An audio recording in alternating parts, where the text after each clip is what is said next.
The floor is lava. Haha, just kidding. But honestly, it's kind of falling apart. You might not feel it yet, but a huge part of North America has already lost 37 miles worth of rock from its foundation. And no, this isn't about earthquakes or giant sinkholes. It's about the continent losing pieces of the very thing that keeps the ground from wobbling around like a bad carnival ride. A team of researchers has just dropped a geological bombshell. Part of North America's ground is thinning out like a very sad, very slow ice cream drip. How do they know? They basically gave Earth a high-tech full-body MRI and created 3D maps showing how rocks once considered indestructible are now melting away into the planet's guts, like an upside-down cheese pizza inside an oven. But to really understand this mess, you first have to meet my old friends, cratons. Cratons are like the roots of the continents. They're thick, tough, and ancient. We're talking billions of years old. These bad boys survived meteor impacts, supervolcanoes, and even the tectonic movement of plates. If the plates got into fistfights, for example, you can bet we would see mountain ranges being born. If they got a divorce, drifting apart from each other, then a whole new ocean would be born. All of these things leave scars on the surface of Earth, but the cratons seem to always remain unfazed, like the cockroaches of geology. And since a craton can basically get punched in the face and feel nothing, scientists always assumed these things were nearly indestructible. But then, a group of researchers took their fancy machines to the test and realized that, wait, the cratons are falling apart? How? Enter the Farallon Plate, a really ancient tectonic plate that started to slide under North America's major plate over 100 million years ago. This is a pretty normal process, actually. It's called subduction, and it's how Earth recycles rocks and keeps itself from overheating. This subduction thing has been happening for so long that, by now, the Farallon is almost 400 miles away from the craton, sitting pretty chill at the lower mantle, weirdly close to the outer core of our planet. But the Farallon has been causing trouble, like that one roommate who moved out but keeps leaving weird stuff in the fridge. You see, as it sinks, it tugs on the bottom of North America's foundation, stretching it out and causing pieces to fall off into the deep mantle. And if that wasn't enough drama, the sinking Farallon has also leaked water and carbon dioxide into the surrounding rocks, making the craton even softer and easier to shred apart. Thanks, Farallon. Very cool of you. By studying hundreds of earthquakes across thousands of monitoring stations, scientists have confirmed the story. Big chunks of continental material are dripping downward, thinning the craton by as much as 37 miles. That's more missing rocks than can fit into a milk carton. Sounds dramatic, right? But don't worry. This is happening at a snail's pace.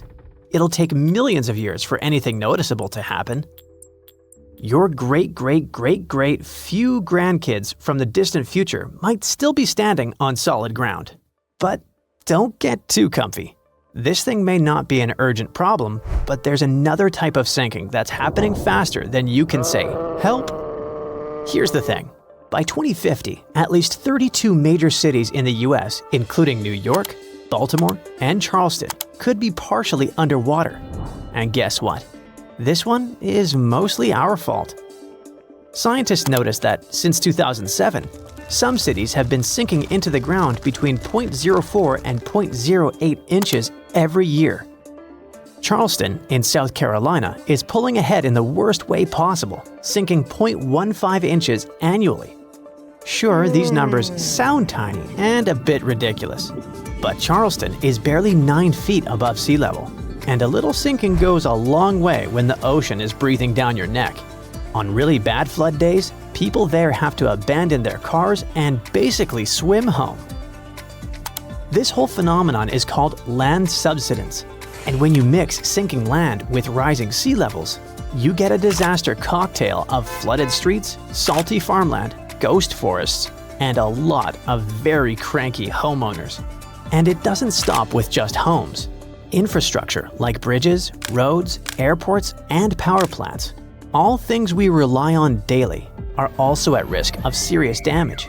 Flooded electrical grids and sunken highways could cause billions more in economic losses and create major safety hazards for communities. Now, let's be fair. Not everything is humanity's fault. Some of this trouble dates all the way back to the Ice Age.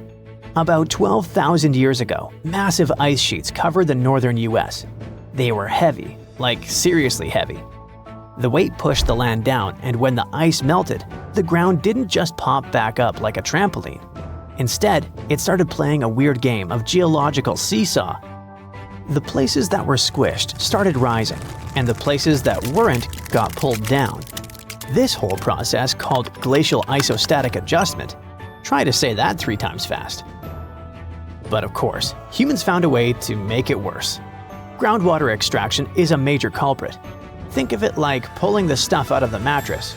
After a while, the whole thing just sags. In places like California's Central Valley, the land is dropping by up to 8 inches a year because we keep pumping out water during droughts. In cities like New York, the problem isn't just water.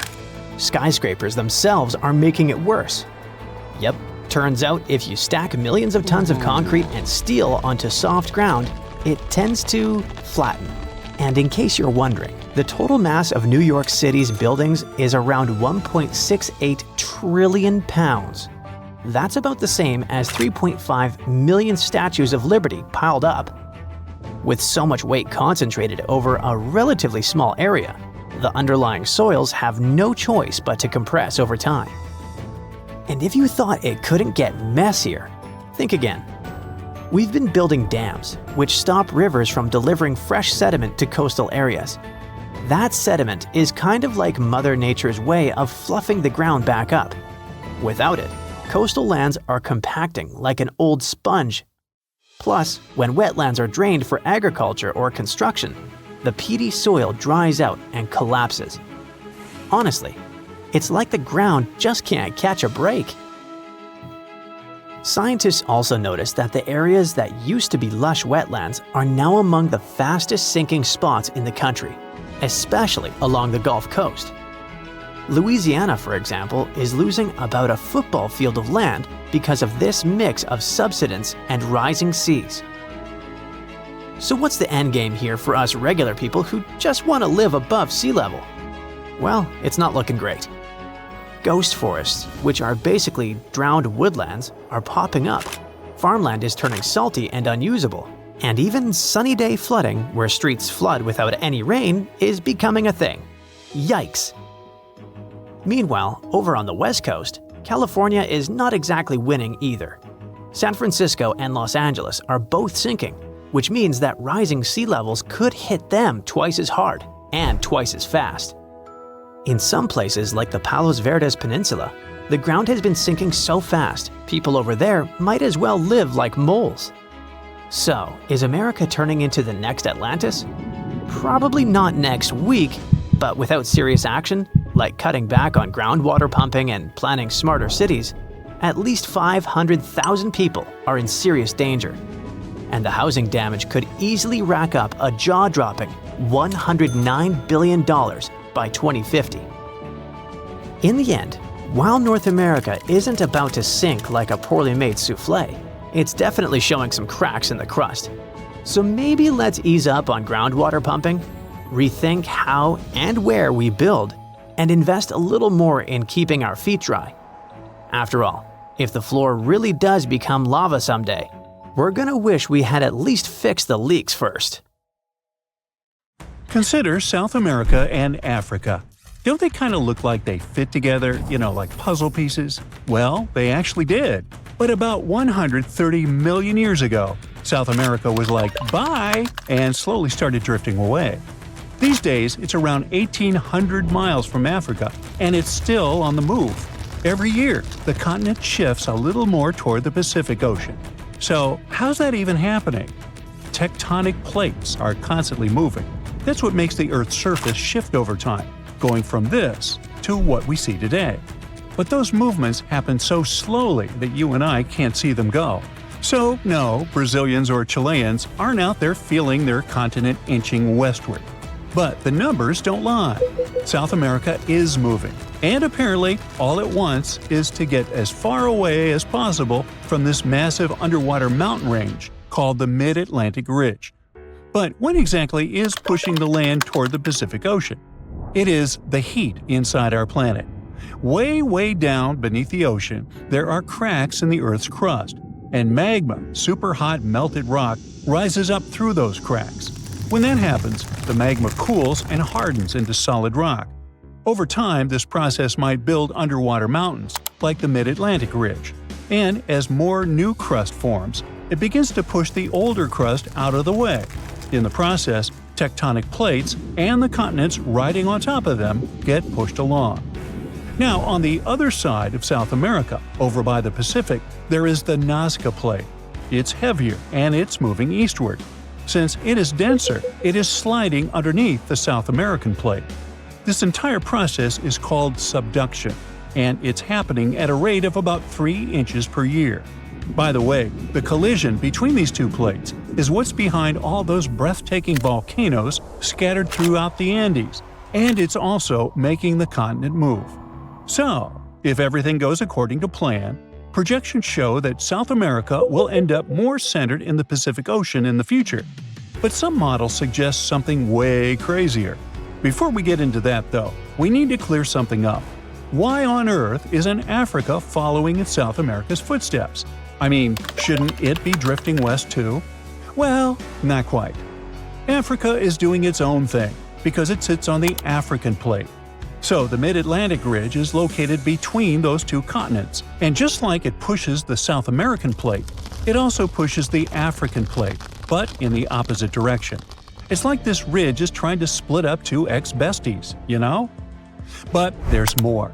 Africa is also being influenced by the East African Rift. That's one of those massive cracks we talked about earlier, but it's happening on land, which makes it extra dramatic. This is what's causing the continent to slowly split apart. It's a long story, but let's just say the rift is pulling Africa in more directions than South America ever had to deal with. Okay, now it is finally time to talk about that crazier thing that might happen to South America and everything around it in the future. Theory number 1. It could break away from North America. I know, super dramatic, but don't panic. We're talking hundreds of millions of years from now, and I won't be around. You see, both continents are moving in the same general direction, but at different speeds. The North American Plate is cruising along at about 1 inch per year, while South America is moving a bit faster. So even though they're heading the same way, they are not keeping pace. Over time, as the Atlantic Ocean continues to widen and the Pacific keeps shrinking, all this tectonic movement could eventually pull the Americas apart. Theory number 2. Marine life could go through some major changes. Right now, the Americas act as kind of a giant wall between the Atlantic and Pacific Oceans. Because of that, sea animals have evolved differently on each side. Take the green sea turtle, for example. The ones living in the Atlantic tend to be bigger and lighter in color. Meanwhile, their Pacific cousins are usually smaller and darker. But if, one day, there is no land blocking these two populations from mixing, they would end up with brand new migration routes, new nesting spots, and a lot more overlap in their territories. Now, multiply that scenario by hundreds of other species, and things could really get shaken up. We're talking about new interactions, unexpected competition, and maybe even the rise of entirely new species. Alright, theory number 3. America might meet Africa again. Right now, the Mid-Atlantic Ridge is busy creating a new seafloor, and because of that, the Atlantic Ocean is slowly getting wider. But in about 125 million years, scientists believe that process could come to a stop. Instead of the seafloor spreading apart, the ocean floor might start getting pulled under the continents. When that happens, the Atlantic will stop growing and start shrinking, and the water section between South America and Africa is likely to be the first part pulled beneath the land. That means the Americas and Africa could meet again. And when that happens, border countries could turn into super shaky places, with earthquakes happening all the time and brand new volcanoes popping up left and right. The eastern United States would no longer be known for the peaceful green slopes of the Appalachians, but for snow-covered giants that occasionally spew lava and ash, more like the Cascade Range out west. Countries would end up with totally new neighbors. Brazil might line up with Nigeria and Cameroon. Uruguay could be sitting right next to Angola. And Argentina might be sharing a border with South Africa. So if these two continents really do merge, how intense would that be? Well, for starters, this new supercontinent would instantly become the biggest one on Earth, about 1.5 times the size of Asia. And chances are, a brand new mountain range would form right where the continents meet, creating a natural border between nations. Being part of the same massive continent could make a lot of things way easier. For one, tourism could totally take off. People traveling between countries by land without needing pricey plane tickets could be a game changer. But it wouldn't stop there. Other types of economic activity could get a major boost too. Now on one side we have South America, which already produces and sells a wide variety of foods, from wheat to bananas, beef, cocoa, soybeans, hey, you name it. On the other side, there is Africa, exporting things like textiles and clothing. That alone would make them a super powerful bloc when it comes to trading raw goods. But can you name another important thing these two continents have in common? Yep, petroleum. Countries in South America, like Brazil, Venezuela, and Colombia, are major oil exporters. And over in Africa, you've got Nigeria, Algeria, and Libya doing the same. Now, can you see just how powerful that kind of union could be? Meanwhile, let's talk about animals. These two massive lands coming together could lead us to wild meetups, like a capybara sharing space with a Nile crocodile, or a sloth seeing a hyena from the top of a tree. This could even lead to new animal hybrids showing up, like a cabby crocodile or a sloth hyena.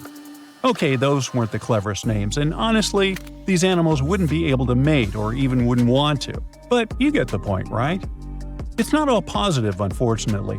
New species showing up could become predators, competitors, or even parasites to the native plants and animals. It would take a long time for things to settle into a new balance in those border regions. But honestly, no one really knows how long it would take.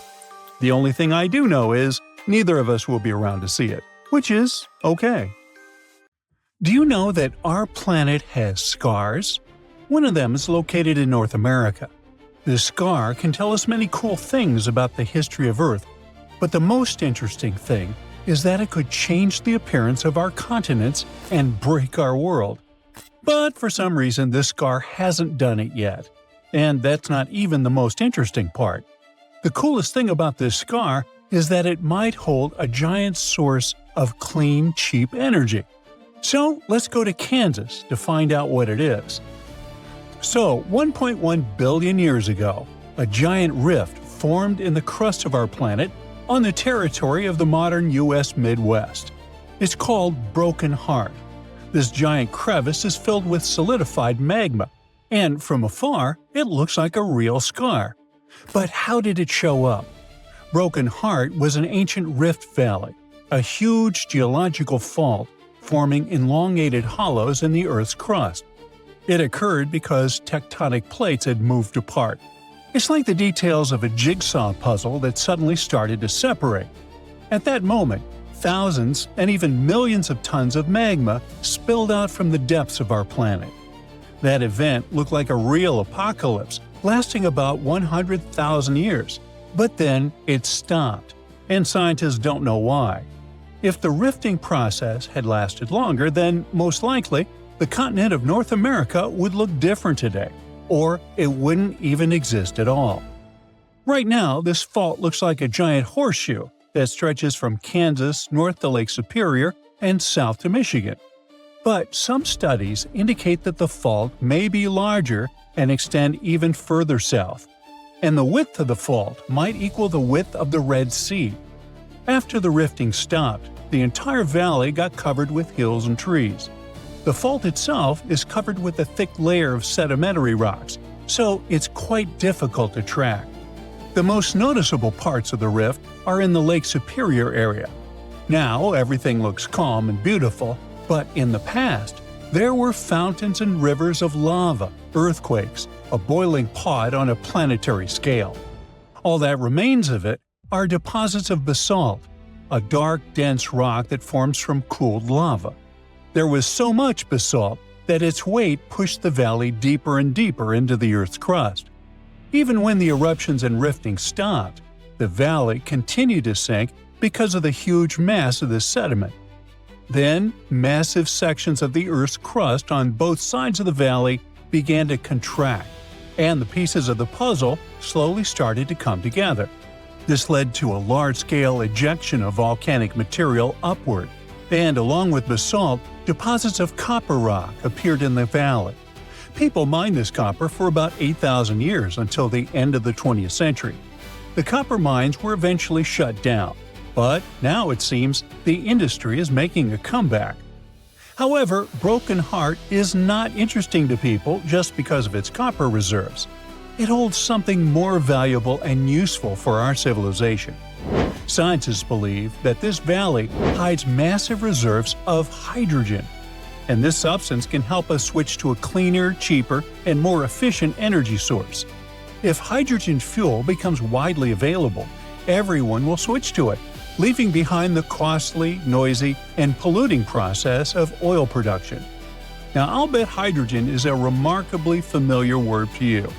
It doesn't sound like the discovery of the century, and people have been using it for a long time. On one hand, you're right, but not quite. 90% of the hydrogen produced by humans is used as a raw material for the chemical industry. Hydrogen is used to produce ammonia for fertilizers, methanol for fuel and solvents, and to purify crude oil. Manufacturers of glass, cement, steel, and other metals are considering using hydrogen at their factories for more efficient production. Hydrogen can become an alternative to fossil fuels, that is, oil and gasoline produced from them. Cars, ships, trains, airplanes, and power plants, all of these may switch to hydrogen soon. In this case, production can become cheaper and better for nature, but this will work only if we find open sources of hydrogen. You see, about 95% of the hydrogen we use is produced from fossil fuels. We gasify coal, oxidize hydrocarbons, and extract hydrogen from methane. All of these production methods require energy. But the worst part is that they lead to large emissions of carbon dioxide into the atmosphere. But what if we find sources of pure hydrogen that don't require processing? Then we'll save energy for its production and make the planet cleaner. But where can we find such sources? Scientists say that there are many of them all over the planet, and one of the largest is located in the Rift Valley in the U.S. Midwest. But what's the problem with going and mining it? Well, it's not that simple. To extract pure hydrogen, you need 3 conditions. The first is the source of hydrogen itself, which is quite logical. The second is reservoir rocks, that is, natural containers where this hydrogen is stored. And the third is natural seals, which prevent the gas from escaping. In other words, these seals work like a cap on a bottle. They don't allow the substance to escape. So in general, it's necessary to find where hydrogen is released, where it accumulates, and where it's stored. When these conditions are met, natural resource extraction companies can start working. But how does hydrogen appear altogether? Well, let's go over the basics of chemistry. Hydrogen and oxygen compounds form water. This means you need to split the water into hydrogen and oxygen. This process often occurs in nature. There are many places all over the planet where this happens. Scientists are confident that at least 30 U.S. states have hydrogen reservoirs, and if people detect them, we will accelerate the energy transition to safer and more efficient fuels. Thousands of cars drive around using gasoline. Many of you know the smell of exhaust fumes, that thick polluted air that's hard to breathe. What about electric cars? They must be improving the situation, right? Well, here's another problem. Producing batteries for these vehicles harms nature. The materials used to make batteries are lithium, cobalt, and nickel. Their extraction involves a large release of toxic materials, not only into the air but also into the water. Transporting these batteries also creates a large carbon footprint. Producing a single electric car emits about 4 tons of carbon dioxide. To make up for that, the owner needs to drive it for at least 8 years. That's how long it takes to offset the emissions a regular car would produce. What about reliability and convenience? What will you do if the battery runs out during the trip and there are no charging stations nearby? This problem will be solved in the future with the growing popularity of electric cars.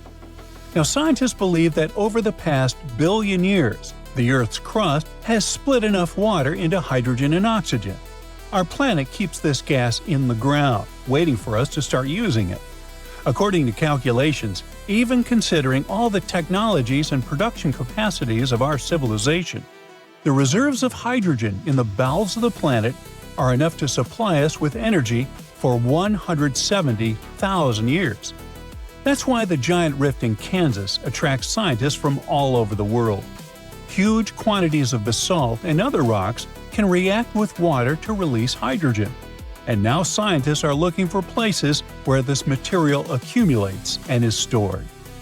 Australia feels like the safest place on Earth, geologically speaking. No megavolcanoes, no massive fault lines slicing cities in half, no constant earthquake alerts. It looks solid and unbreakable, but according to a brand new global stress map of Earth's crust, Australia is one of the most internally stressed pieces of land on the entire planet. It's not shaking or cracking yet, but it's quietly storing energy like a bent ruler about to snap. To understand why this is such a big deal, imagine Earth's crust like a giant jigsaw puzzle made of moving slabs called tectonic plates. These plates float on softer rock below and push, pull, or grind against each other. Where plates meet, earthquakes and volcanoes make sense. But stress doesn't just stay at the edges, it travels. It builds up inside plates too, like pressure spreading through frozen ice when you squeeze it. Scientists mapped over 100,000 real stress measurements from oil wells, rock tests, and earthquakes to see where Earth is being squeezed the hardest right now. When they laid all the data together, the map lit up like a warning sign, and Australia stood out. This shocked scientists because Australia sits far away from plate boundaries, which usually means stability. But instead of relaxing, the Australian continent gets squeezed from multiple directions by nearby plates, especially the Pacific and Eurasian ones. The stress doesn't release easily, so it piles up inside the crust, and then nothing moves. Until suddenly everything does. One of the strangest discoveries showed up in places like the Bowen Basin, where stress directions twist and rotate underground. That's bad news because unpredictable stress behaves like glass about to shatter. These rotating stress fields make it nearly impossible to say when or where cracks could form. It could be years away or tomorrow. And human activity makes it even riskier. Drilling deep into the crust for geothermal energy or injecting fluids underground can nudge these stressed zones just enough to trigger fault movement. This doesn't mean Australia is about to split in half next week, but it does mean the idea of geologically safe might be outdated. Scientists now think Australia could eventually fracture internally and form new fault systems where none existed before. What makes the new stress map different from older models is that it doesn't just explain past earthquakes, it helps identify future risk zones before anything breaks. Countries can use this data to decide where drilling is safer, where tunnels shouldn't go, and where infrastructure needs reinforcement. But even with all this data, we still can't predict the exact moment Earth will snap. Stress maps tell us where the tension is. They don't tell us when it gives up. But this idea of continents quietly tearing themselves apart isn't just theory. Africa gives us the clearest real-world example. It's slowly unzipping itself. So slowly that no human will ever wake up and see a new ocean where land used to be, but fast enough that scientists can actually measure it happening right now. Deep beneath East Africa, the ground stretches, thins, and pulls apart as if the continent is taking a deep breath and never fully exhaling. And over millions of years, that stretch could turn into an ocean. This whole process centers on something called the East African Rift System, or EARS for short. Think of it like a giant tear running through the continent, thousands of miles long, cutting through countries like Ethiopia, Kenya, Tanzania, and Mozambique. It's one of the biggest rift zones on Earth. A rift zone is exactly what it sounds like, a place where the planet's crust is being pulled apart instead of squeezed together. And Africa just happens to have one of the most dramatic examples anywhere on the planet. What's really happening is that Africa isn't one solid plate anymore. It's splitting into two massive chunks, the Nubian plate to the west and the Somalian plate to the east. These two plates are drifting away from each other at a speed that sounds laughable, just less than an inch per year. That's about the speed your fingernails grow. But give that process millions of years and suddenly continents don't look so permanent anymore. In 2018, photos of a giant split in Kenya went viral across the internet. Headlines screamed that Africa was splitting in half right now. It looked dramatic, but that moment didn't mean Africa suddenly broke overnight. That rupture was more like a surface ripple, a small local sign of a much bigger process that's been going on for around 25 million years. And if we could travel in time to 5 or 10 million years from now, we would probably see the crust thin enough for seawater to rush in. When or if that happens, East Africa would slowly peel away from the rest of the continent, and a brand new ocean basin would form between the two plates. Africa would lose its eastern shoulder, and maps of the world would need a serious update. As strange as that sounds, it's actually totally normal for Earth. The planet never stops reshaping itself. It just works on a timeline so slow that our brains struggle to process it. The continents we know today feel ancient and permanent, but they're basically temporary arrangements. About 138 million years ago, South America and Africa were locked together like puzzle pieces. You can still see it if you look at their coastlines. They match almost perfectly. East Africa drifting away will just be the next chapter in that story. Australia's story could follow a different path, but the physics are similar. Stress builds, rock resists, then the rock fails. And stress doesn't care about borders, cities, or how calm the surface looks. That's why scientists are so concerned about something called SH max, the direction of maximum horizontal stress. In simple terms, it tells us which way the Earth is squeezing the hardest underground. If that squeezing lines up with existing fractures, earthquakes become more likely. If it cuts across old faults, new ones can form. Turkey is another place where the stress map practically screams danger. The country sits where Arabian, Eurasian, and African tectonic plates collide.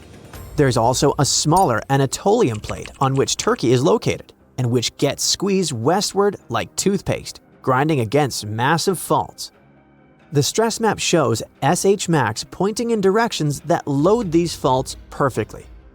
Now, researchers looked at ancient lava flows near one of Turkey's faults and realized they weren't random. Lava sheets once flowed smoothly across the land, cooled into solid rock, and then got pulled apart over time, like a snapped chocolate bar. That gave scientists a rare, clear snapshot of how continents deform from the inside out. To date the lava, the team used microscopic zircon crystals trapped inside it. These crystals work like natural stopwatches. They trap helium created by radioactive decay, and by measuring that helium, scientists can tell when the lava erupted and cooled. When they combine that with satellite images and remote sensing, the scientists managed to see Earth's slow motion movements. The Tuzgolu Fault stretches more than 120 miles and is so massive that you can spot it from space. For years, scientists assumed it behaved like many of Turkey's dangerous faults, where land slides sideways past itself. But this new research flipped that idea on its head. The fault isn't sliding, it's slowly ripping open. The land on either side moves away from each other at less than an inch per year. That sounds tiny, but then again, over thousands or millions of years, that motion adds up to continents literally thinning and breaking. And since the fault sits where three massive tectonic plates meet, this matters way beyond Turkey. All this once again reminds us that continents don't just collide or slide. Sometimes they stretch until they snap, and places that look calm on the surface might already be under invisible strain, inch by inch, year after year, rewriting the map long before anyone feels the shake. Nature can ruin your life with a tsunami, hurricane, tornado, rainstorm, and many other destructive events. But did you know that it also has other, weirder ways to destroy? Let's take a look at the most unusual natural phenomena. How about the orange rain? It's not that orange drops are falling on you, no, the whole sky and the atmosphere are turning dark orange. Orange clouds are pouring dirty orange drops on you. Don't worry, they're not poisonous, but watch your eyes. Don't let the drops get in because they contain sand particles. If you want to see this unusual phenomenon, go to the Canary Islands. Every year, the sky turns orange there and pours orange-red drops of water mixed with sand onto the ground. This phenomenon happens because of the Sahara. In the desert, strong winds blow millions of tons of dust and sand into the air. All this mess penetrates the atmosphere and turns the sky orange. Then, the particles from the Sahara fly toward the Canary Islands and fall on people in the form of heavy rain. Residents of this region experience breathing problems and poor vision in the orange conditions. Airports stop working. All flights are canceled. Under favorable conditions, a storm that carries sand particles can reach both the Mediterranean and northern Europe. Therefore, if you suddenly see red rain, don't be scared. This is not the apocalypse. Warning, this kind of rain causes anxiety. During this phenomenon, you won't see drops of water. There will be spiders falling from the sky. People have faced spider rains in Australia, the United States, and the United Kingdom. These creatures are called money spiders, or sheet web weavers. During strong winds, they climb as high as possible to the tops of plants, bushes, and fences. Then, they release a parachute-shaped web, and the wind blows them into the sky. They fly high into the air, meeting birds, cold winds, and harsh weather. Not everyone can survive this journey. Then, when the weather calms down, this tiny party lands on the ground. No one knows why spiders behave this way. According to one version, they fly away from places where flooding can begin. In other words, it's a forced migration. And because of this migration, spiders often become the first settlers of territories that have been destroyed by fires or other natural phenomena. But don't worry, these creatures are harmless to humans. They just want to live and multiply. Although, to be honest, it's hard to stay calm when thousands of arthropods are falling on your head. Tornadoes are a destructive force.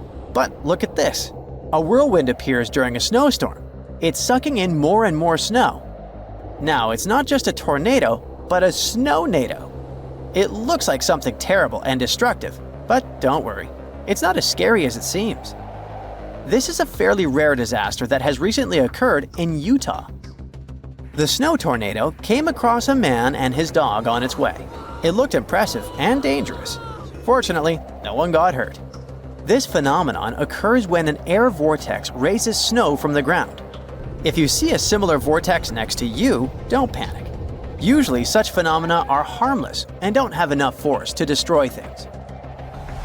This natural phenomenon is much more dangerous than the snow-nado. Just imagine that a mountain of chunks of ice is moving along roads, sweeping away everything in its path. It looks like a tsunami, but instead of water, there are ice boulders. The ice tsunami can destroy houses, cars, and trees. It can move on grass, asphalt, and sand.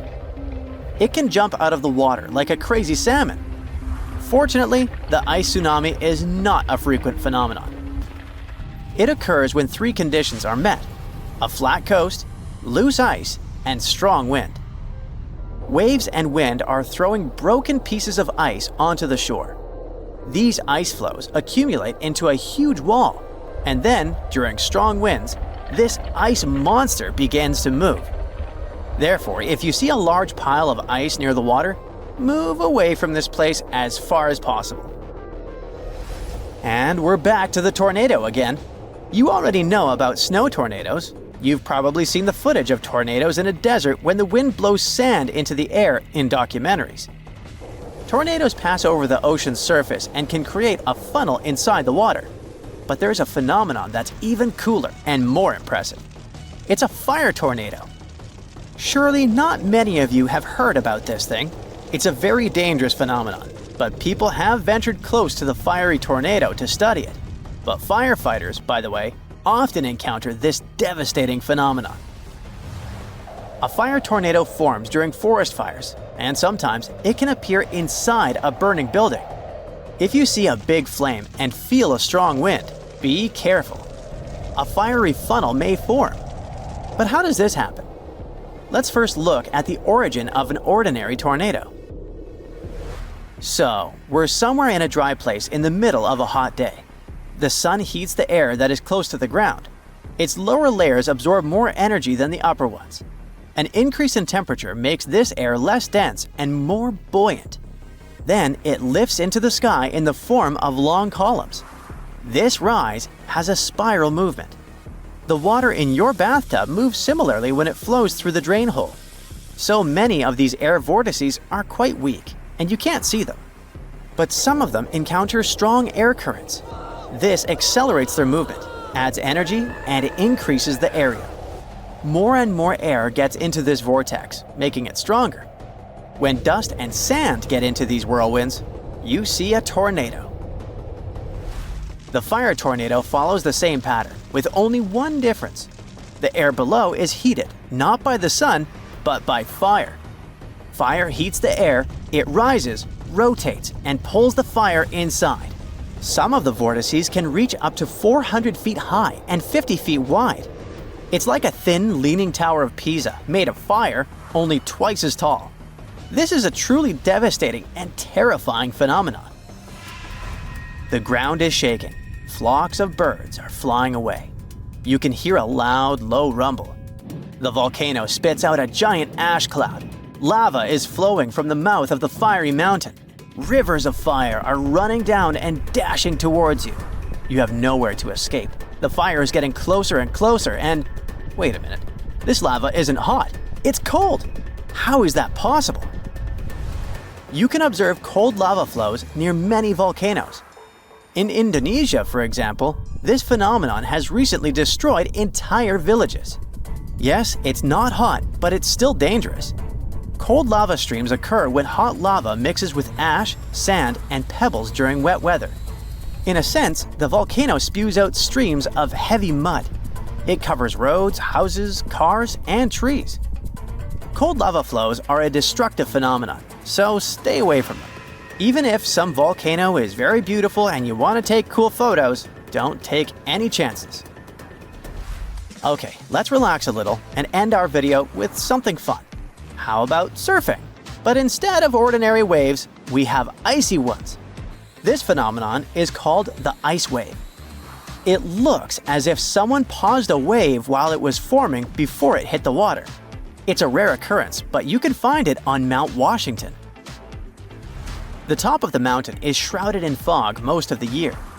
Cold temperatures, humidity, and winds form frost. Then strong winds force this frost sideways, and thus a wavy shape forms. And when there's a wave, you can ski or snowboard inside, like a surfboard. But be careful, it's pretty cold in there, so wear warm clothes. It's one small step for man, giant leap for mankind. In the late 1950s, everyone was captivated by space exploration. But there was a group of rebels who wondered not what's out there, but what's down there. This team called themselves the American Miscellaneous Society. Yes, that's their real name. And they started one of the biggest projects ever, Project Mahalo. Joyful and determined, they had no idea what a nightmare they started. First, let's understand what the project was about. You probably know that Earth is like a giant onion. If you cut it in half, you'd see it's made of layers. Each one is different from the next. The crust is what we all stand on. It's incredibly thin, like the skin of an apple. It's made of tectonic plates, almost like puzzle pieces, and they float on the layer beneath. That layer is the mantle. It's mostly solid, made of rock, But these rocks flow and move very slowly, just a little bit over thousands of years. They're also incredibly hot, thousands of degrees Fahrenheit, so it's a bunch of scorching stones moving around like caramel syrup. And when the mantle moves, the tectonic plates above move as well. Usually, this movement is slow and harmless. We don't even notice it. But sometimes they can bump into each other, get stuck, and so on. And when they do, they send such horrifying vibrations through the ground that they're hard not to notice. These vibrations are called seismic waves. In 1909, a Croatian scientist, Andrija Mohorovičić, noticed something weird. Turns out, at a certain depth, seismic waves suddenly speed up. He didn't yet realize that he stumbled upon a boundary between the crust and the mantle. It became known as the Moho boundary. Now try to guess what the Project Mahalo guys decided to do. It was during a meeting of the National Science Foundation. Everyone was discussing current scientific progress. Suddenly, Walter Munk, a geophysicist and oceanographer, casually threw out a take that shocked the room. Why not drill all the way down to the mantle? His idea was outrageous. Drill through the ocean floor, deep into the planet's skin, reach the Moho, and see what it's all about. Never mind the fact that the ocean is crazy deep with crushing temperatures and violent currents. Super bold, but not entirely out of nowhere. If we start from the ocean floor, the Moho lies just about 3 to 6 miles below it. It's much easier than starting from land. That would require digging from 10 to 60 miles deep. That made the oceans the best bet for reaching it. Munk wasn't the only one. Harry Hess, one of his colleagues, was just as excited about the time. At the time, people didn't know much about plate tectonics. Hess was one of the founders of that theory, believing that the world is made up of giant moving plates. To him, it was great. Drilling to the mantle would give him evidence to prove that theory. They became a team and found more like-minded scientists. They combined the most brilliant minds in earth science: Roger Revelle, Maurice Ewing, and Arthur Maxwell.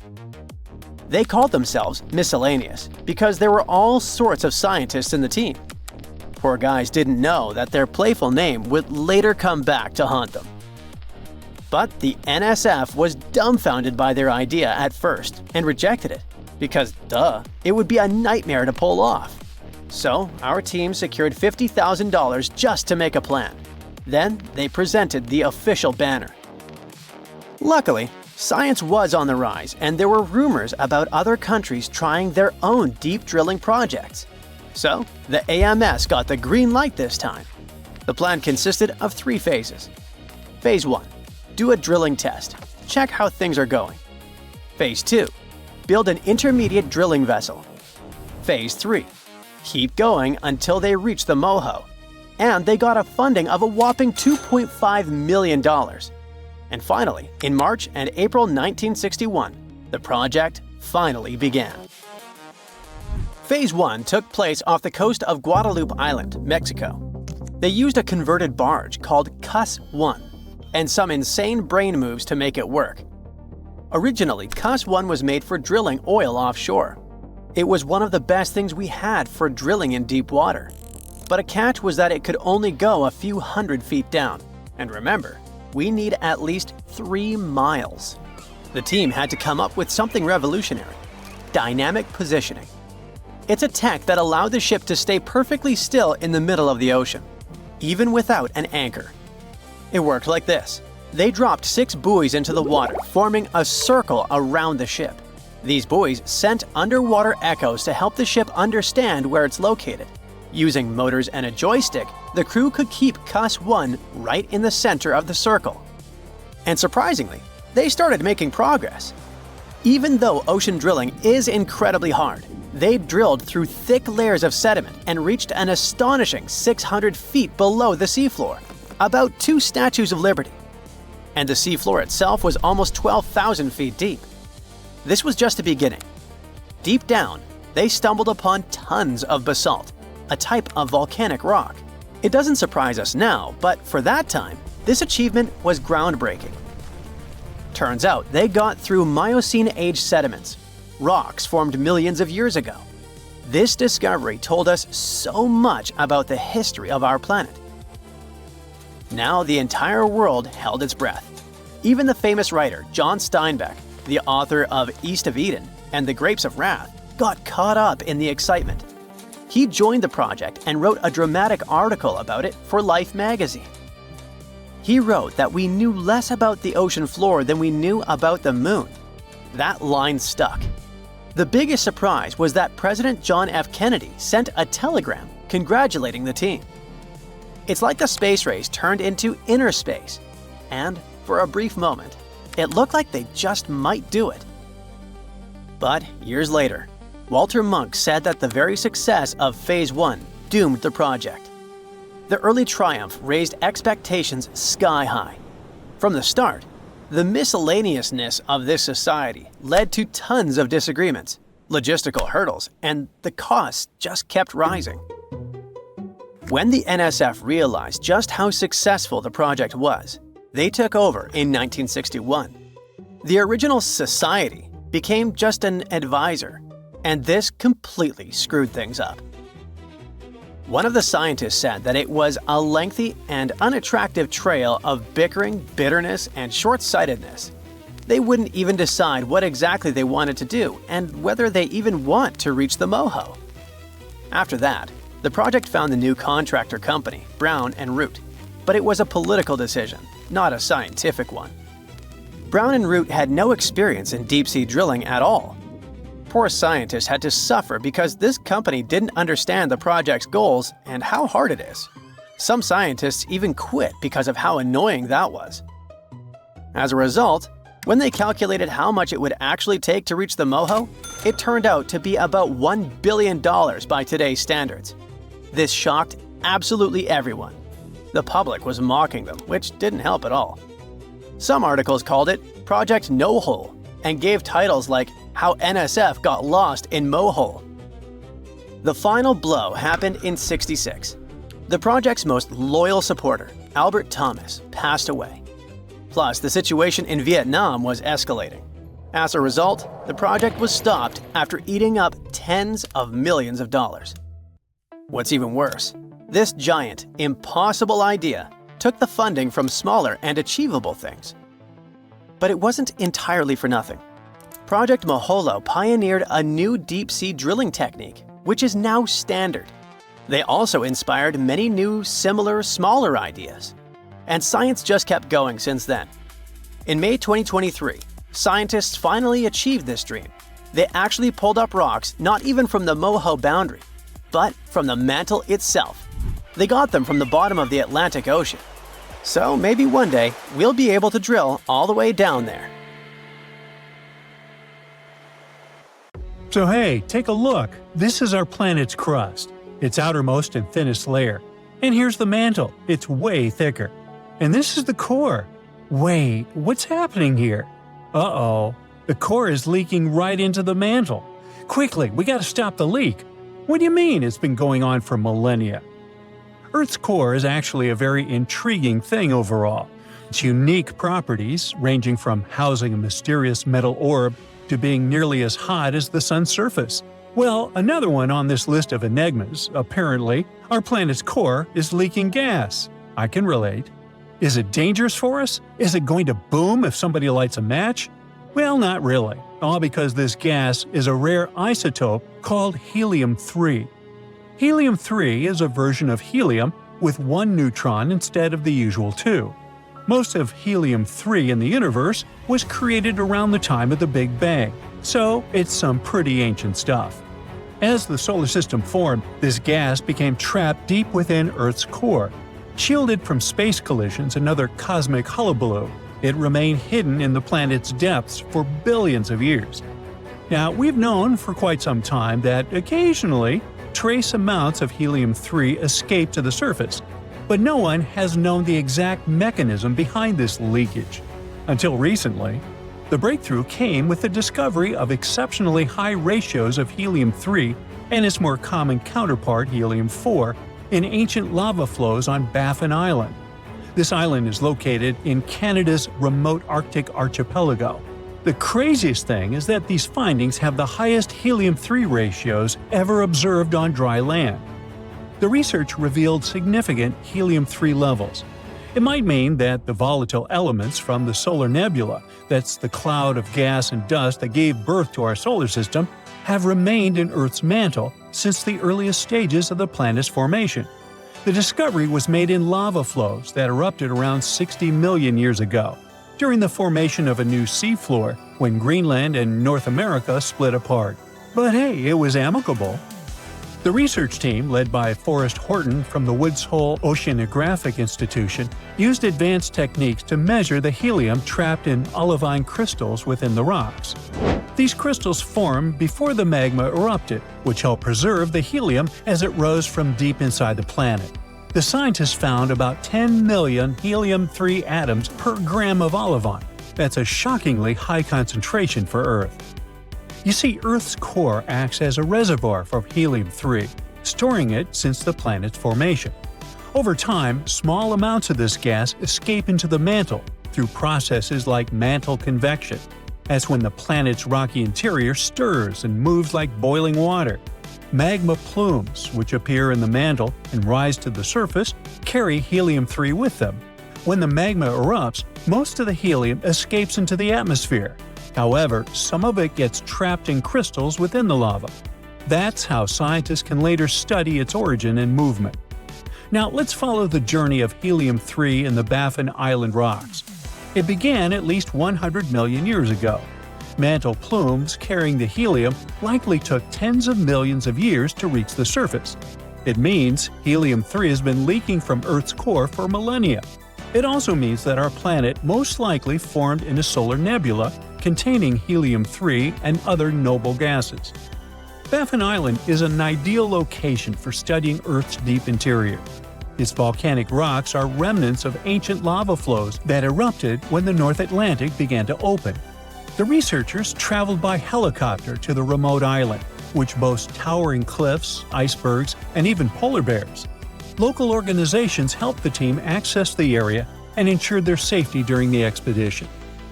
The discovery of helium-3 leaking from the core raises new questions about what other elements might be stored deep within Earth. Could it be significant amounts of other light elements, such as carbon and hydrogen? These elements are critical for life and could provide further insights into the planet's habitability and evolution. For instance, the core's lighter-than-expected density might be explained by the presence of these elements. Plus, understanding the movement of helium-3 could also help track the behavior of other gases across the core mantle boundary. But this isn't the only unexpected discovery about Earth's insides. Let's go to Turkey's central Anatolian plateau. There, Earth's crust seems to be slowly dripping into the planet's interior. This process, known as lithospheric dripping, is still shaping the surface geology of the region. Lithospheric dripping occurs when the lower part of Earth's crust, heated to a certain temperature, becomes viscous and begins to flow downward.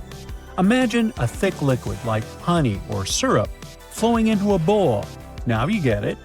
Now, speaking of Earth, it's been happening over a long period of time. And as this material moves downward, it pulls the crust with it, causing the surface to sink. As a result, we see new depressions or basins. Once this gooey material detaches from the crust and sinks further into the mantle, the surface rebounds, causing the ground to rise. This cycle of sinking and rising is what creates the shifting landscape in regions like the Konya Basin in the central Anatolian Plateau. It is the very site where geophysicists observe signs of lithospheric dripping. The research team, led by Julia Anderson from the University of Toronto, first noticed unusual patterns in satellite data, including a circular feature in the region where the ground was sinking. After examining geophysical data beneath the surface, the team identified a seismic anomaly in the upper mantle and discovered a thickened crust beneath the Konya Basin. All this points to the presence of dense material, like a result of lithospheric dripping. The team's model suggests that the Konya Basin is currently in the later stages of this process.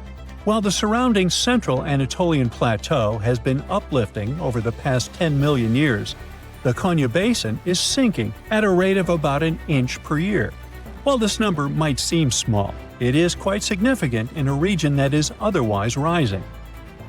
Earlier studies have shown that the central Anatolian plateau has risen for around a half mile over the last 10 million years. It likely happened due to lithospheric dripping. However, the discovery of the Konya Basin reveals that this process is not one time, but can occur multiple times in different regions. The initial drip that formed the central Anatolian plateau likely caused daughter events, which led to the formation of the Konya Basin.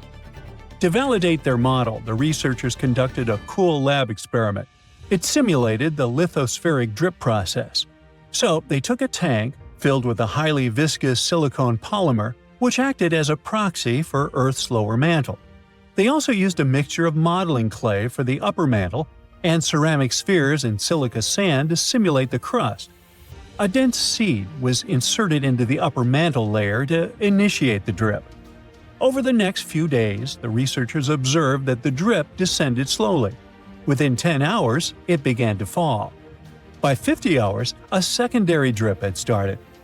The results confirmed that, even without horizontal movement in the crust, the dripping process caused the surface to sink, forming a depression similar to the Konya Basin.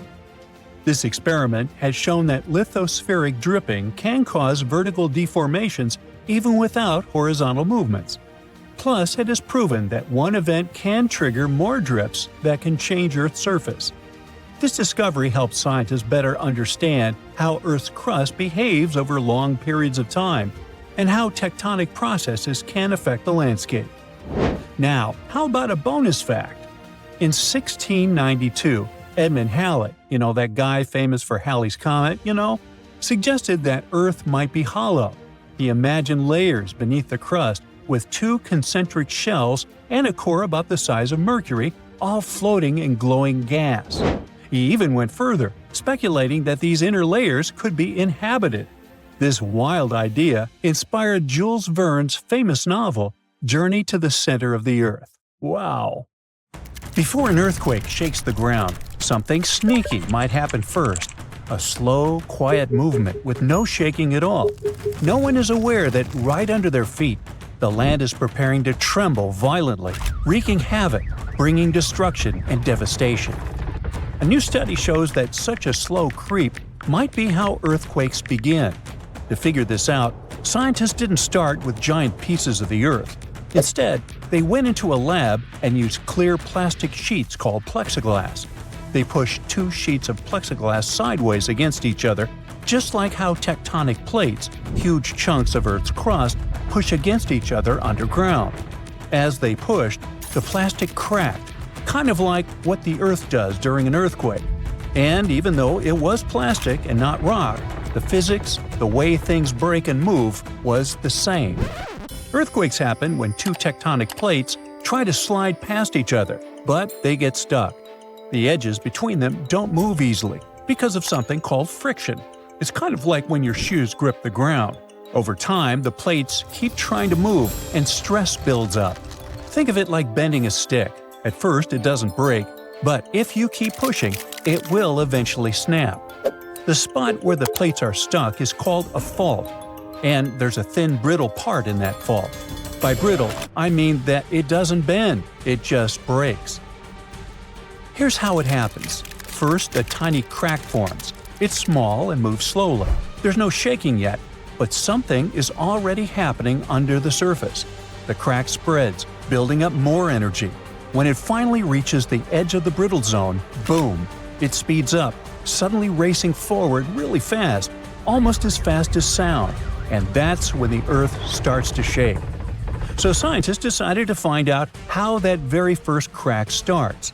They conducted their experiment, whose setup was similar to a type of fault in the real world called a strike-slip fault, like the San Andreas Fault in California. Even though the materials, plastic versus rock, are different, the way cracks form and move is exactly the same. The experiment has helped scientists understand that earthquakes don't always start suddenly. Sometimes there's a slow, quiet start, like a warning sign before the big quake. This early stage of an earthquake is called a nucleation front. It's like a seed of a crack, gently creeping through the material long before any actual rupture happens. This quiet and slow movement doesn't release energy into the surroundings. At first, scientists thought of cracks as simple one-dimensional lines, like a straight tear in paper. But something didn't add up.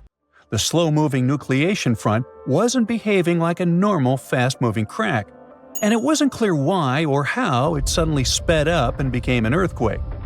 The answer came when scientists realized they had to think in 2 dimensions instead of 1. Instead of imagining the crack as just a fine line, they began to think of it as a patch, like a growing circle, that starts at the surface where 2 materials touch. As this patch spreads out, more material along its edge has to break. The important thing here is that the energy needed to break the material is related to how long the patch's edge or perimeter becomes. The bigger the perimeter, the more energy it takes to keep breaking. That's why this patch moves slowly at first. It doesn't yet cause the violent shaking we associate with an earthquake. Because it moves without sending shaking waves, this stage is called aseismic.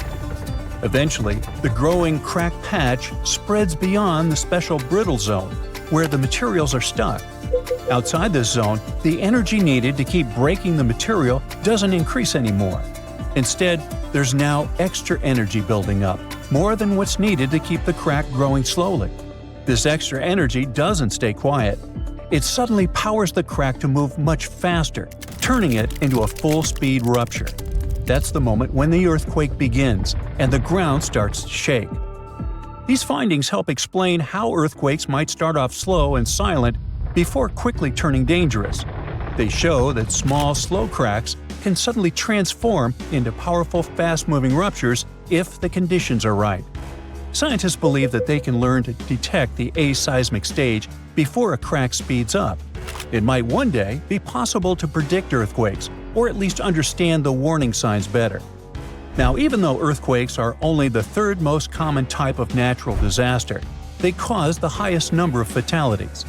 NASA plays an important role in studying earthquakes by using satellites that orbit the Earth. These satellites collect data and images that show how the ground changes after an earthquake. For example, they can detect when the land shifts, rises, sinks, or cracks. These surface changes help scientists learn more about the strength and impact of earthquakes. NASA's satellites can also track changes in nighttime lights. If a city goes dark after a quake, that's a clear sign that the area may have lost power and could need help. Now, how about we talk about the most common earthquake myths, like the one about megaquakes?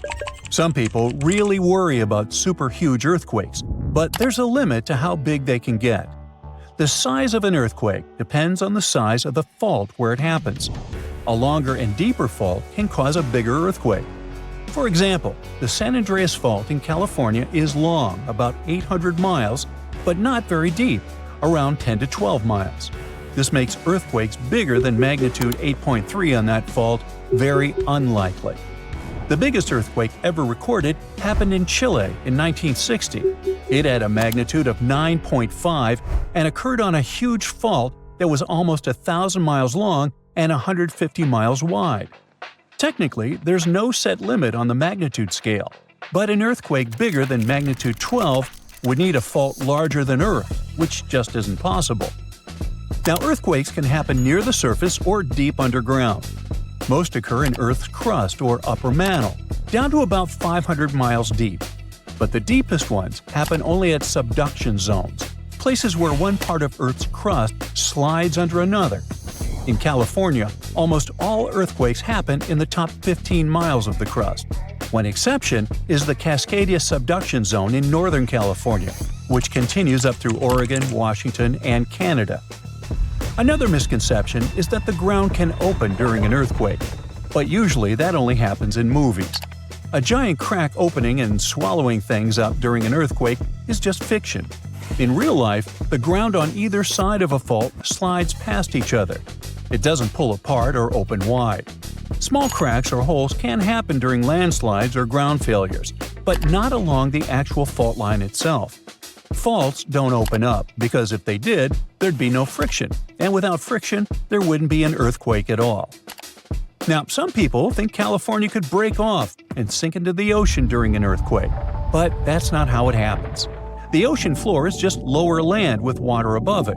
California can't fall in. What's really happening is that southwestern California is slowly sliding north toward Alaska along the San Andreas Fault.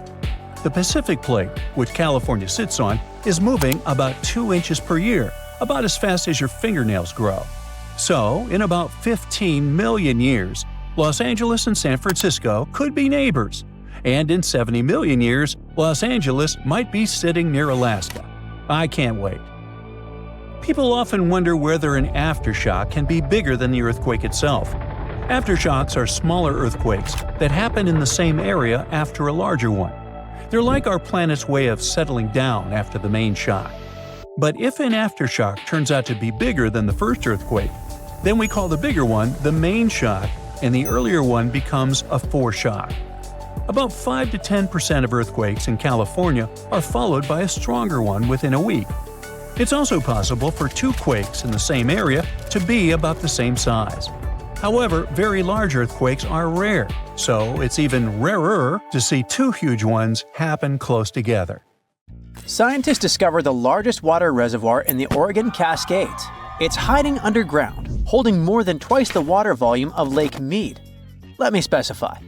It contains at least 19.4 cubic miles of water, which is almost 162 trillion bottles of water.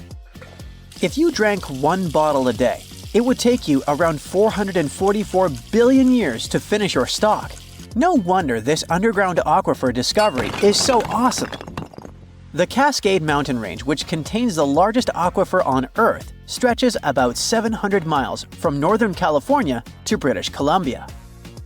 The high Cascades in Oregon have younger volcanic rocks, around 8 million years old. The Western Cascades are much older, 45 million years. They boast deep canyons and valleys. Scientists study the transition zone between these 2 areas to understand how water moved through volcanic rock and how volcanic processes had evolved over time. In the process, researchers measured rock temperatures at different depths. That's when the underground aquifer discovery happened. Normally, deeper rocks should be hotter because it's closer to the Earth's interior. But, to everyone's surprise, in several areas, the temperature stayed the same even at greater depths. Well, this was a strong clue that water was flowing through the rock and cooling it down. In other words, the Cascades function like a natural water tower, storing and slowly releasing water into rivers and streams. These geological water findings are important for 2 main reasons. First, it's our potential water source for the future. Such a massive amount of water stored underground could be an important resource. So far, we don't know how long it will remain in its current state and how resilient it's going to be to changes. So, we need more research to properly manage its use. Secondly, it affects volcanic activity. When water seeps deep underground and reaches magma, it instantly turns into steam, creating extreme pressure that can trigger explosive volcanic eruptions. Understanding how much water is stored in volcanic rock could help predict future eruptions and the risks they pose. Now, even though this discovery is exciting, there are still many unanswered questions. Like, how does this water move through the volcanic rock? Or how much of it is actually usable as a water resource? Since this underground reservoir depends on rain and snow, a series of dry years could cause big problems for both water supply and volcanic stability. Researchers are now working to understand the full impact of the Cascades volcanic water reservoir and how to manage it responsibly. But let's look closely at the geological wonder that is the Cascade Range. Picture this: a massive mountain range stretching all the way from Northern California up to British Columbia, cutting right through the middle of Oregon. That's the mountain range we're talking about. In Oregon alone, it's about 260 miles long and up to 90 miles wide, covering 17,000 square miles. Whoa, that's bigger than each of the 9 smallest U.S. states. The coolest thing is that the Oregon part of this mountain range is basically built by volcanoes, and apparently contains at least one volcanic rock water storage. The range itself exists because of something called the Cascadia Subduction Zone, where the Juan de Fuca tectonic plate, a chunk of Earth's crust under the Pacific Ocean, is slowly getting shoved beneath North America. As it sinks, the intense heat and pressure force water out of the oceanic rock. It lowers the melting point of the surrounding mantle and creates magma. That magma rises up and fuels the Cascade volcanoes. This is part of the Ring of Fire, the giant belt of volcanoes circling the Pacific. So, in a way, the Cascades are part of a much bigger volcanic system that's constantly shifting and changing. The Oregon Cascades are actually made up of two completely different zones, the Western Cascades and the High Cascades, and they look nothing alike. The Western Cascades are the older part. They formed around 45 million years ago. These mountains are rugged and deeply carved up by rivers. Some canyons are as deep as 3,700 feet. This part of the range used to be volcanically active, but over time, erosion has taken over, reshaping the land. The High Cascades, on the other hand, are much younger and way less eroded. Around 8 million years ago, the volcanic activity shifted, and new eruptions filled in old canyons, smoothing out the landscape. Eruptions kept piling up fresh lava, and rivers in this region didn't have as much time to create deep valleys like they did in the Western Cascades. That's why if you look at the two regions side by side, one looks jagged and carved up, while the other looks smoother and more built up. Some of Oregon's most famous volcanoes are located in the High Cascades. I'm talking about Mount Hood, Mount Jefferson, the Three Sisters, and Crater Lake, which actually formed when Mount Mazama erupted and collapsed in on itself. Unlike smaller volcanoes that pop up, erupt for a bit, and disappear over a few months or years, these giant volcanic centers have been active for thousands of years. And because they've been around for so long, they have way more complex magma systems. They produce everything from basalt, which is a runny, fast-moving lava, to andesite, dacite, and rhyolite. And rhyolite is the type of magma that leads to huge explosive eruptions. So while some of these volcanoes might just ooze lava, others have the potential for devastating blasts. Another amazing thing about these long-lived volcanoes is that their underground magma chambers stay hot for a really long time. That's why the Cascades are one of the best places to tap into geothermal energy. There's a ton of heat just sitting beneath the surface, waiting to be used. Oh, and don't forget about the Cascades volcanic water reservoir. Who knows how we will use it in the future? Now, we already know that the Cascades are part of the magnificent Ring of Fire, Earth's most explosive zone. Imagine a massive horseshoe-shaped belt wrapping around the Pacific Ocean, stretching for about 25,000 miles. It's one of the most geologically active areas on the planet. This is where Earth's tectonic plates are constantly shifting, colliding, and grinding against each other, creating some of the world's most powerful earthquakes, volcanic eruptions, and deep ocean trenches. The Ring of Fire follows the meeting points of multiple tectonic plates, and they all surround the giant Pacific Plate. These plates aren't just sitting still, they're always on the move, pushing against or sliding beneath each other at their boundaries, known as fault lines. When this happens, you get everything from deep-sea trenches to towering volcanoes and violent earthquakes. One of the most extreme examples of this activity is the Mariana Trench, located east of Guam. At 7 miles deep, it's the deepest ocean trench on Earth. It was formed by a process called subduction, where one tectonic plate is forced beneath another, sinking deep into the Earth's mantle. The Mariana Trench is one of the most mysterious places on Earth. It's insanely deep, with crushing pressure and total darkness. So for a long time, people thought nothing could live down there. But it turned out that life existed even at the very bottom. In 2005, scientists found a tiny single-celled organism in the Challenger Deep, the deepest part of the Mariana Trench. They also came across colorful rocky formations and weird sea cucumbers. The Mariana Trench also has hydrothermal vents, which are basically underwater hot springs. Even though the water there is super hot and acidic, strange creatures and microscopic life forms still manage to survive there. The Ring of Fire is also responsible for 90% of the world's earthquakes. Some of the most powerful quakes in history have happened here, including the 1960 Valdivia earthquake in Chile, the strongest ever recorded, which hit a mind-boggling 9.5 on the Richter scale. But it's not just about earthquakes. The Ring of Fire is also home to about 75% of the planet's volcanoes. Some of the most famous eruptions in history have come from this region, like the infamous Mount Tambora in Indonesia. In short, the Ring of Fire is one of the most dangerous places on Earth, but it's also incredibly fascinating. Who knows what else scientists might discover in that region, like they discovered the largest water reservoir in the Cascades.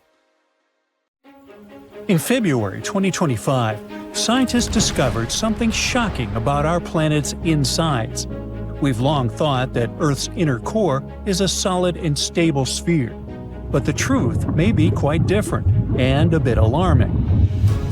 The recent study suggests that the surface of the core might be undergoing structural transformations right at this moment. Researchers from the University of Southern California have analyzed decades of seismic data and discovered that the surface of the inner core appears to deform under the influence of the outer core. We've observed such changes for the first time, but they're likely to explain some peculiarities in the rotation of the inner core. They could even be influencing the length of days on Earth. Now, the inner core of our planet, located about 3,100 miles below the surface, is traditionally described as a solid ball of iron and nickel. However, new data shows that its outer layer may be more malleable than expected. This discovery is based on the analysis of seismic waves from repeated earthquakes near the South Sandwich Islands. The researchers used enhanced resolution techniques to study these seismic signals. They observed anomalies in the waves and made an unexpected conclusion. There must be deformations on the surface of the inner core, and they could be caused by turbulent interactions with the molten outer core. Now, this outer core, composed of liquid iron and nickel, has a highly important role.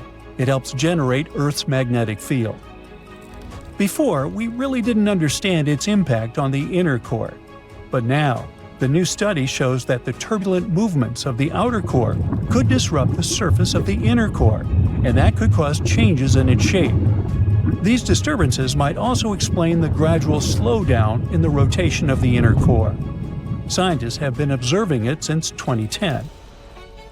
On the surface, we really don't notice these changes, but they could influence Earth's overall rotation and length of days. The study can help us understand better what's happening deep inside our planet, how the inner and outer core interact, and how that affects Earth's magnetic field and movement. Obviously, direct observation of Earth's core is impossible. That's why scientists use indirect methods, like analysis of seismic waves. It also allows us to deduce the structure and composition of the core. As these waves pass through different layers, they get deflected or stopped, and this can provide us with clues about the nature of the materials they encounter. There are also laboratory experiments. Researchers reproduce the extreme pressures and temperatures of the core and study the behavior of iron-nickel alloys. They use sophisticated instruments, such as diamond anvil cells, and they allow exploration of these extreme conditions. Then there are studies of meteorites. The thing is, some of them come from asteroids with a metallic core like Earth's. Their chemical composition sometimes provides clues about the elements present in Earth's depths. Scientists can also create numerical models. By combining seismic, experimental, and geochemical data, they simulate the internal dynamics of our core. But what would happen if Earth's core suddenly stopped spinning altogether? Well, it's unclear, but we can make assumptions. If it was just the solid inner core that stopped, the answer would be, not much. Even if it didn't just slow down its movements, which is happening right now, but stopped altogether, the main impact would be on the speed of Earth's rotation. Our days would get longer. Over time, it could weaken the planet's magnetic field, which would be bad news, but not as catastrophic as what would happen if the outer core stopped spinning. That's when things would get seriously bad. Without the rotation of the outer core, Earth would lose its magnetic field, and the loss of this protective shield would set off a catastrophic chain reaction. First off, tectonic plates would start colliding in chaotic ways. Imagine being on a bus when the driver suddenly slams on the brakes and you go flying into other passengers or on the floor. The planet would experience something similar, but with tectonic plates. Ew. These violent collisions would cause massive earthquakes along plate boundaries worldwide, shaking buildings, bridges, and roads. Water systems, electricity, and phone lines would be destroyed in the chaos. But this would only be the start. Without the magnetic field, cosmic radiation would start hitting Earth's surface. These high-energy particles from the sun would interact with the oxygen and nitrogen in our atmosphere, damaging the ozone layer. This would allow even more radiation to reach Earth's surface, causing even more damage. Electronics would fail, power grids would collapse, and communication systems would go dark. But the effects wouldn't be limited to just humans. All forms of life would be at risk. Many animals, like migratory birds and turtles, rely on Earth's magnetic field for navigation. With it gone, they would be completely lost. Birds would lose their sense of direction, and turtles wouldn't be able to find the beaches where they need to lay their eggs. Luckily, we don't need to worry about this apocalyptic scenario anytime soon. The outer core of Earth is very unlikely to stop spinning in our lifetime or ever. So for now, we're safe. But to truly understand Earth, you need to go 4,000 miles beneath our feet. Earth has four main layers, from the very center to the surface: the inner core, outer core, mantle, and crust. Now, except for the crust, no one has ever explored these deeper layers in person. The deepest humans have drilled is just over 7.5 miles, and that took 20 years to achieve. At the very center of Earth is the inner core, a solid metal ball about 758 miles in radius, which is about 3/4 the size of the Moon. It sits about 4,000 to 3,200 miles below the surface. Made mostly of iron and nickel, the inner core is incredibly dense. It spins a bit more slowly than the rest of Earth and is intensely hot, reaching temperatures of 9,800 degrees Fahrenheit. It's like the surface of the Sun. The pressure there is staggering, over 3 million times greater than the pressure we feel on the surface. Some research even suggests that there might be an even smaller, denser core inside the inner core, thought to be made mostly of iron. The outer core is also made of iron and nickel, but in liquid form. It sits about 3,200 to 1,800 miles beneath the surface. The heat here comes mostly from the radioactive decay of elements, like uranium and thorium, causing the liquid to churn in massive, turbulent currents.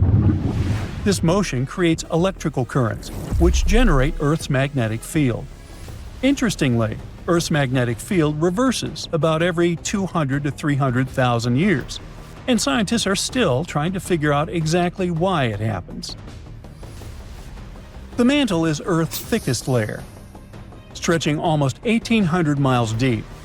It starts just around 19 miles beneath the surface.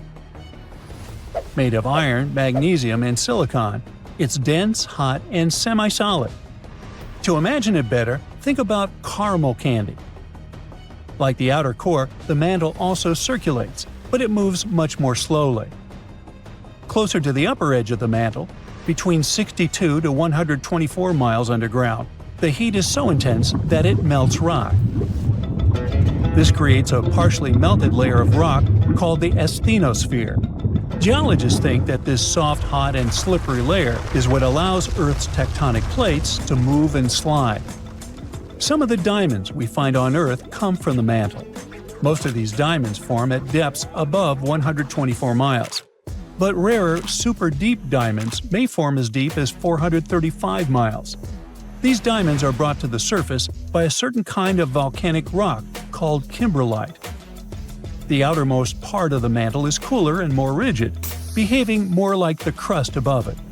Together, this uppermost part of the mantle and the crust are called the lithosphere. As for the crust itself, it's the outermost layer of Earth. It's about 25 miles deep and makes up only 1% of the planet's mass. And yet, it holds all known life in the universe.